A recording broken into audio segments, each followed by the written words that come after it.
think is the real reason. Outside of that, like, I don't understand what the issue is. I haven't heard any African Americans, because there's a lot of us going to Ghana, buying property in Ghana, investing in Ghana, and none of them are coming back talking about how I was assaulted or I was anything.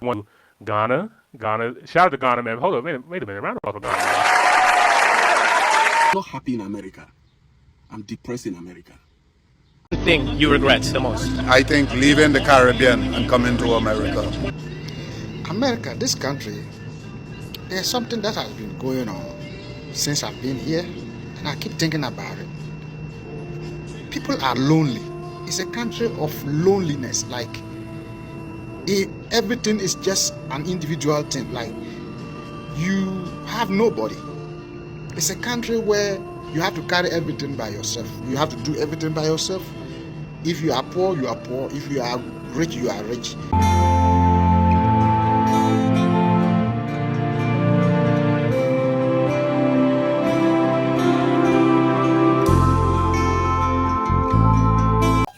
At this point, it's actually safe to say, is America the dream country as people see it? On the other hand, it's also safe to ask what is actually going on with the US, particularly the president of America. From bullying president, summoning president, talking to presidents of great African nations as children, as puppets, down to blackmailing countries that are literally doing well, particularly for today, the motherland Ghana, that even the deaf, the dumb, the blind can see it, can know it, that Ghana is amongst the world's safest, I think, if not number 2, number 3 countries. And for today, ladies and gentlemen, amidst all this rancor, bullying, blackmail, and all whatnot, I think people are now beginning to see what the US actually is for what it is, right? And are coming out to say it and debunking the lies, the propaganda, the rumor about Ghana from the US against Ghana. So in this video, I've put together opinions of African Americans, Ghanaians, yes, who have come out to say, no, enough is enough. Trump is doing too much. The other day we saw him humiliating and ridiculing the Liberian president, right? And over he keeps doing this. Are we going to let it slide? The answer is yours. Are we going to keep quiet and let the US take us as though we are their puppets, their babies? The answer is yours, because from the look of things, Ghana has stood up to their feet to say enough is enough. And this is why the president of US is fuming, is highly angry and infuriated. Now we're going to take videos that will deeply explain all I've been talking about. Please pay attention to details, like this video, and please do not forget to share your thoughts. I mean it. I really need it down there in the comments. Even though you are in the US, in the diaspora, wherever you are as a Ghanaian, we need your thoughts. Not just Ghanaians, Africans in general, right? And at the end of the day, I will come back and throw more light on this.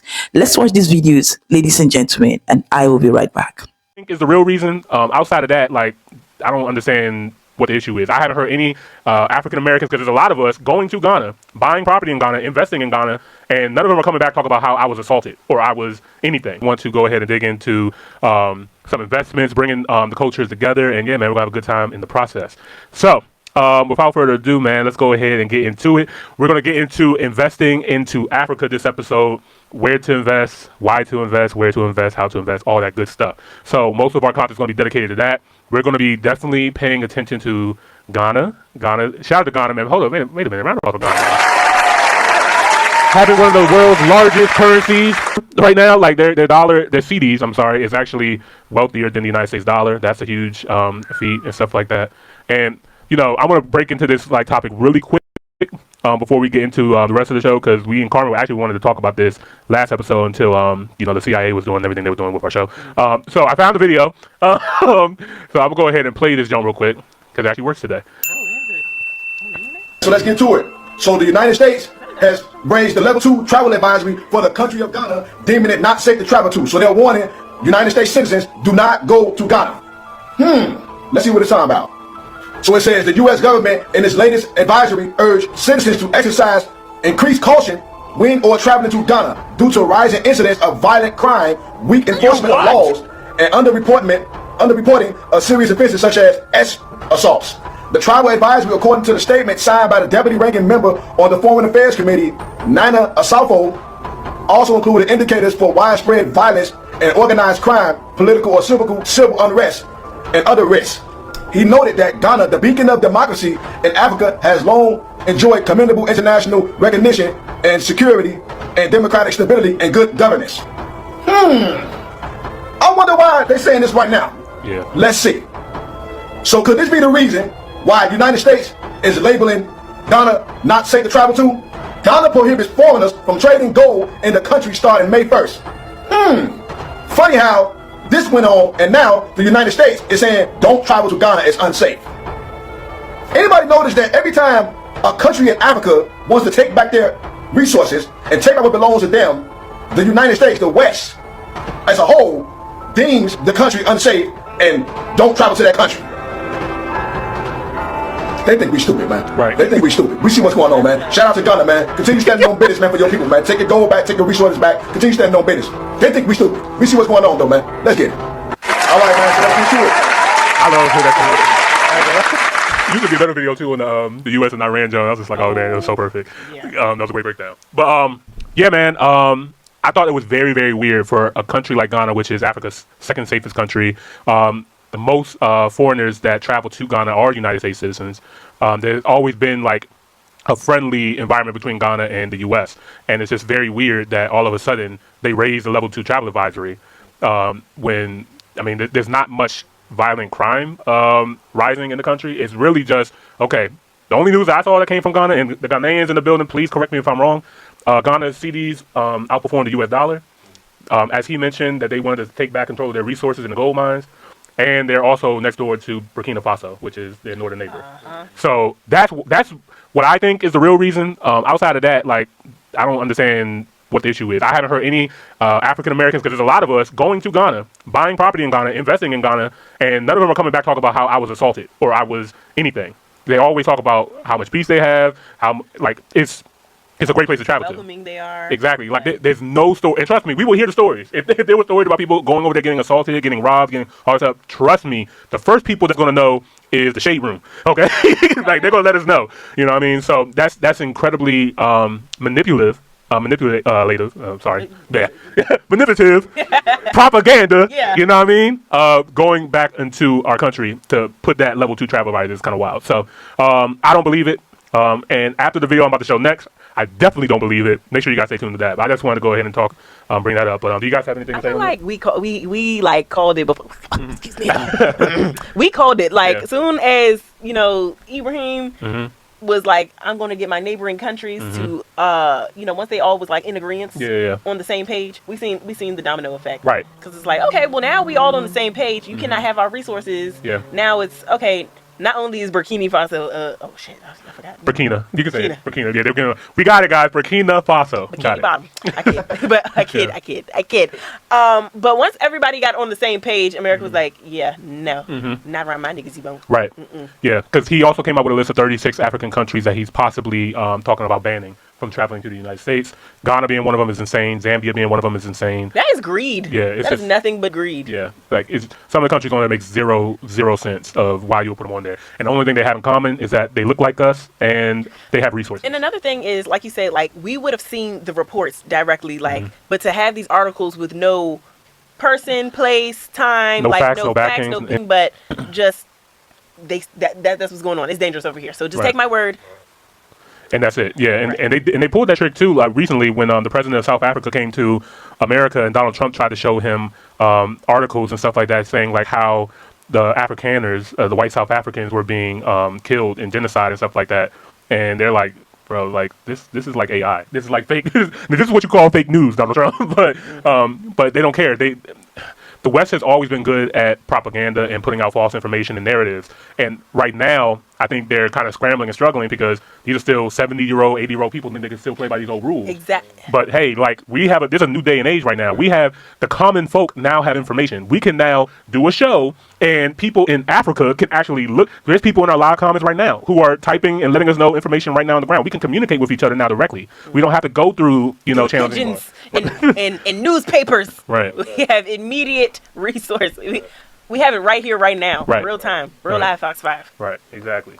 Um, Shout out to Joey said, "No way I woke up to your stream." And I'm not happy in America. I'm depressed in America. I want to go back to my country, but my family prefer I die in America instead of coming back to my country because I'm their only source of income. You get to the point now. That is what a student that came to America to study called me yesterday to complain about. You see, it's not as if there is no life in America. But most of you, when you come to America with your ancestral problem. A problem that your great forefathers could not solve. Now they put it in your head, as small as you are, for you to solve it. How are you going to be happy? How are you going to have life of your own? You are working all your life to solve this problem that your great forefathers could not solve. You get to the point now. I tell people, the earlier you realize that the people you are killing yourself to help don't even care about your mental well-being. They don't even care about you. Listen, work on yourself. When you succeed, you have more to give. But when you fail, the person you are trying to help will still find a way of helping himself. You get to the point now. When you come to America, seek ye the American dream first, and every other things shall be added unto you. Stop killing yourself to solve a problem you did not create. Work on yourself. You get to the point now. Work on yourself. When you succeed, you will have more to give. When you succeed, you will give humanity more. But when you fail, the people you are killing yourself to help will still find a way to move forward without you. There is life here. But some of you come to America. You are in America, but your spirit, your soul is living in somewhere else. Working anti-clockwise to take care of people that don't even check up on you, that don't even care if you are living or you are dead. To take care of people that prefer you die here instead of going to a place you will find happiness because you are their only source of income. You get to the point now, work on yourself. There is life in America. America is so beautiful. I'm telling you, I used to have this mentality until I work on myself to see the beauty of this great country. There's life here. America is so beautiful. Thing you regret the most? I think leaving the Caribbean and coming to America. Oh, why is that? My left house, my inheritance, everything in the Caribbean. I had it made. I came here when I was 30 years in 1983, you know, and I had houses my father left, car, everything. I don't want to cry. I miss my life home. Yeah. If I was given the opportunity right now, I'll pick my life back home without thinking twice. I have just been thinking so much. And I'm like, I had things going on for me. Life was good. All the projects I had back home, all the things I was doing. I'm not a lazy person. I consider myself a very hardworking woman. I moved here not necessarily to look for greener pastures, but because I met a man that I fell in love with, and he happens to be from here and live here. And because of everything we've been told by the media about America and how great this place is, how this is the land of milk and honey, I thought it's only wise, and I'm also very traditional, so I thought it's only wise for me to follow my husband and live where he lives. My husband has been here for some time. He has always been mentioning here and there about, how difficult life is here, like just the challenges that are in this country. But I never listened, so I was like, this man doesn't want me to enjoy the American dream. But he has time without number expressed his dissatisfaction about this place. Heck, he doesn't even want to retire in this country. If he was given the opportunity as well, like right now, he would also choose to leave. So anyway, I didn't come to America for greener pastures, like I was saying. Even before I met him, I had a good life back home. I had a stable job. I had opportunities. I was happy. I was enjoying food. I was enjoying the warm community. I was enjoying the good weather. I could travel every weekend. I was on the road just traveling. And I really loved my life back home. So I don't know if it's because I moved here when I'm old enough, because I moved here when I was 30 years old. And so that's why I'm having a hard time adjusting. But I really, really miss home. I really, really miss home.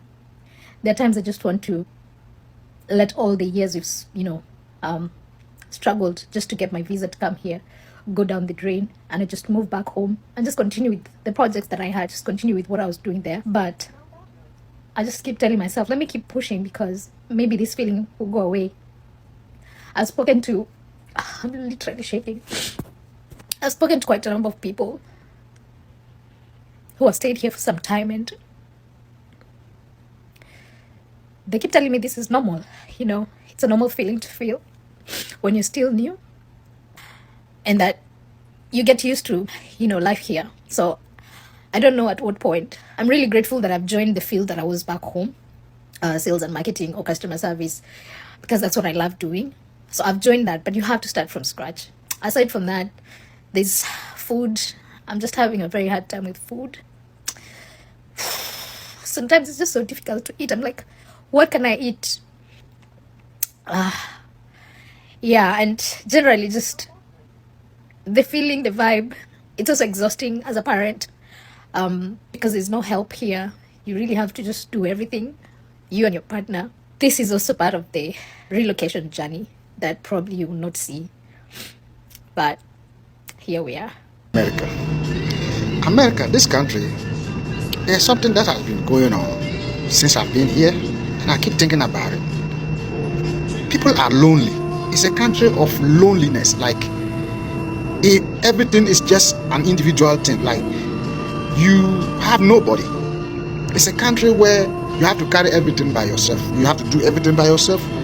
If you are poor, you are poor. If you are rich, you are rich. And America is a country with the highest depressing rate in the world. Ask yourself why. Because America is a country where people make money. There are a lot of opportunity here. People make money. You make money. And now you ask yourself, why do you make money in the country and the same country have the highest depressing rate in the world? And I'm like, I ask myself, I keep asking myself, and I keep looking around. I'm like, what is going on in this country? Then I realized that it's a country where a lot of people are alone. There are no families, or they are family, but they just don't care. Everybody's money is their money. If you are rich, your own.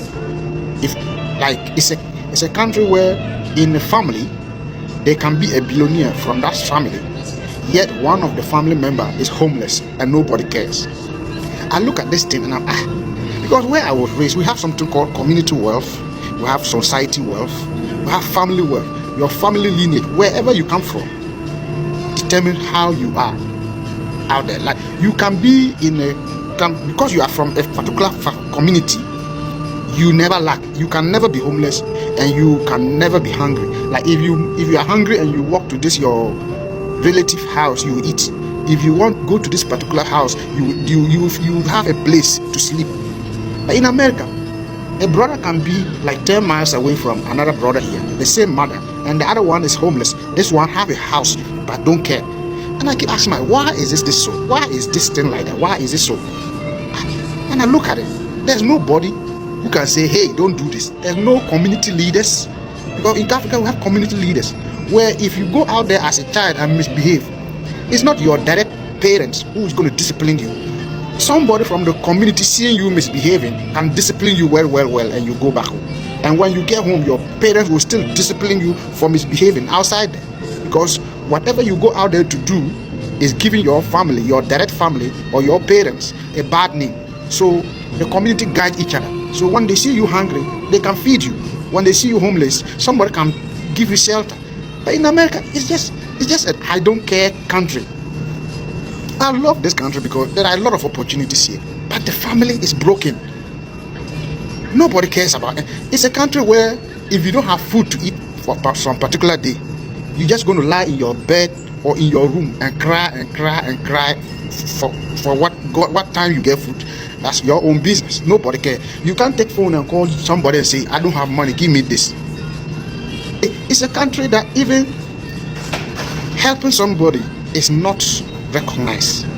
Let me say it that way. Like, you can see somebody who needs help and you help the person, but they are not used to getting help. They look at it like surprise. Why do you help me? Like, yeah. And it's a sad thing. Sometimes I remember my co-worker he came to work and he was hungry. And I said, let me help this guy. So I removed money from my pocket. I know he have no money.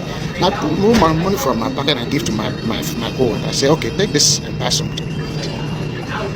He could not even say thank you because they're not used to. He's looking at you weird. Why do you give me money? I'm like, yes, they act like that. They act like they are surprised when you give them gifts. because they're not used to it, and it's sad. It's a sad thing. I don't know how it's going to get better, but America needs resurrection. There's no family. The family is broken. All right. Wow. It was quite a very in-depth, expository, very, very brave comments from these people, these individuals we have listened to, particularly the last guy from Ghana. I think from his accent, he's a Ghanaian, who broke it down to bits that the family culture and tide is broken in the US. There are a lot of regrets in most residents in US. Even though on the other hand, some people are going on or getting along smoothly.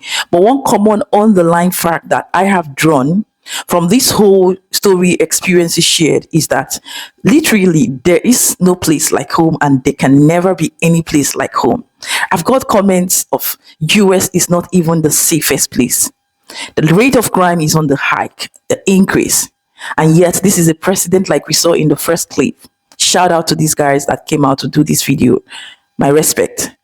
That came out to say Ghana is not safe. Do not go to Ghana, right? Ghana is this, Ghana is that. Because you know why?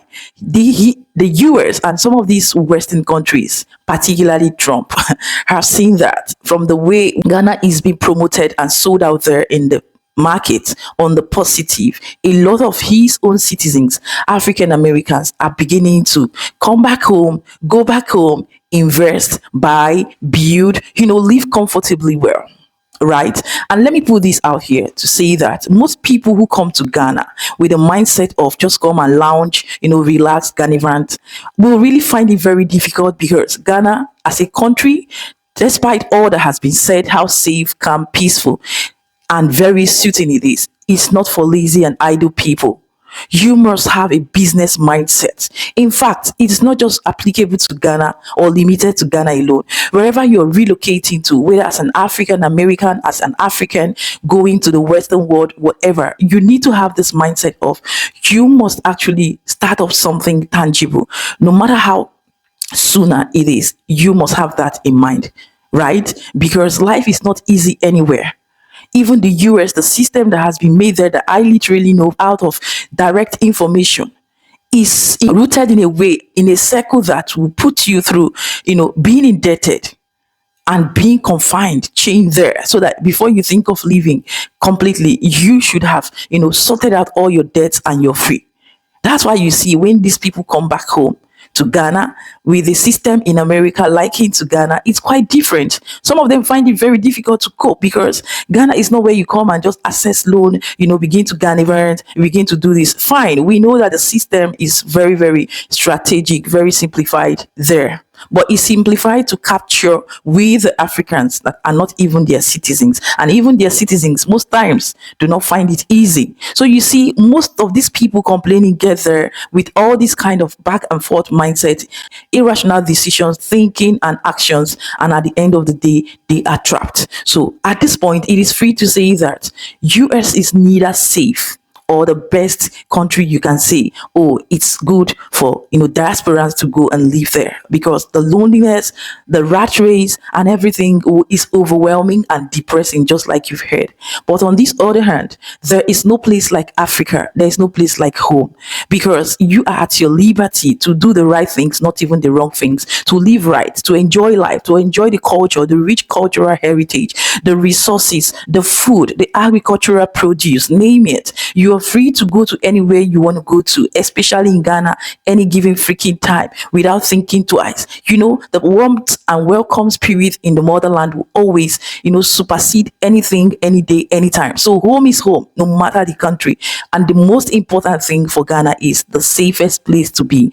That's why I am keen and fighting against crime and corruption from my own citizens, Nigerians, right? They should not go and corrupt the peace, the safety, the security that has always existed there. And even to Ghanaians, maintain peace, sanity, right? As always, that you have been known and noted for, because this is what is pressing the neck of Donald Trump, making him fume, infuriated, because they don't want to see that any country in Africa does well and do better, right? right? That is it, and that is that. This is my own personal opinion, what I think. Because tell me, why should one president or this president be bullying, summoning African president as if they are babies, questioning them? Like, seriously, is the audacity for me. What makes you think you are better than any other individual, right? Even though your country is doing well or whatever, it is there for you and fine. It's not enough reason to, get on the high horse and feel like every other person is beneath you. I do not take such intimidation, oppression, propaganda or whatever, and not even coming to Ghana. You can do that to Nigeria. We can take it, but not Ghana. No this and no peace. So, ladies and gentlemen, boys and girls, this is my own personal take and opinion. I don't know about you at this point, particularly as Ghanaians. What do you think? For all these videos put together, kindly leave your thoughts, your opinion, your input down there in the comments, and let's have this conversation rolling, because it is needed, right? We need to speak out more. And if you are yet to like this video, please, I beg of you, do not forget to hit on the like button, destroy the like button, share, and stay subscribed. If you stumble here, this is your first time, please don't make it your last, because you're going to enjoy more interesting, spicy, juicy, brutal, educative, and expository videos like this on this channel. Feel free to binge on them. And yes, while you do so, keeping it real, happy, safe, and blessed until I, Civic Inspirations, aka Victoria Chinyere, I'm going to see you in my next one. Do have a blessed, a fulfilled, a successful, and a pleasant day out there. Ciao, ciao. Mwah.